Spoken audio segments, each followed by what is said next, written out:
তো এই ভিডিওটা তোমরা হয়তো সবাই দেখেছো। মেয়েটির প্রাইভেসি মেনটেন করার জন্য আমি ফেস দিচ্ছি না, শুধু অডিওটা তোমরা একবার শোনো। আমি পড়াশোনা করে কিছু করতে চাই আমি জীবনে, কিন্তু আমার বড় সমস্যা হয়ে কাল দাঁড়িয়েছিল আমার বিয়ে দিয়ে। আমি মাধ্যমিকের সময় আমার বিয়ে দেওয়ার পরে মাধ্যমিকের রেজাল্ট ভালো করতে পারেনি। এই ভিডিওটা দেখে কি বলবো, সত্যি আমার বলার কোনো ভাষা নেই। একটা মেয়ে যে পড়াশোনা করে বড় হতে চায়, অনেক অনেক এগিয়ে যেতে চায় জীবনে, এবং সেই মেয়েটাকে অল্প বয়সে জোর করে বিয়ে দিয়ে দেওয়া হয়। আর কি হয়, তারপর থেকেই সে মানসিক রোগের শিকার হয়।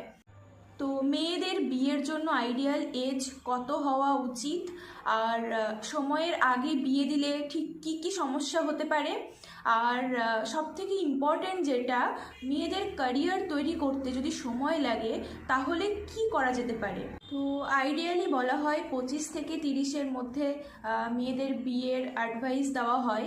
আর 35-এর পরে কেন বলা হয় যে বাচ্চার কিছু কমপ্লিকেশান আসতে পারে, সেটা নিয়ে আমি বলবো। 35 বছরের ওপরে কেন বলা হয় যে কোনো কমপ্লিকেশান হতে পারে, কারণ আমাদের যে এগের কোয়ালিটি সেটা আস্তে আস্তে কমে যায়। তো 35 বছরের আগে বাচ্চা নিয়ে নেওয়ার জন্য অ্যাডভাইস করা হয়। কিন্তু যারা প্রাপ্তবয়স্ক মেয়েরা, যারা বিয়ের জন্য সম্মতি দিচ্ছে, তাদের কথা আলাদা। কিন্তু যারা পড়াশোনা করতে চাইছে, যারা ক্যারিয়ারের জন্য আরও সময় চায়, তো তারা কি করতে পারে, এখন একটা প্রসিডিওর যেটা হচ্ছে এগ ফ্রিজিং বলে, যেটাকে মানে যে ডিম্বাণু যেটা গর্ভধারণের জন্য প্রয়োজন হয়, তো সেটাকে কিন্তু প্রিজার্ভ করা হয়। এই এগ ফ্রিজিং খুব একটা জটিল প্রসিডিওরও নয়। তো এটা ভয় পাওয়ার মতো কিছু নেই। ক্যারিয়ারের জন্য সময় দিতে অনেক মেয়েরাই কিন্তু এখন এটা করে রাখছে।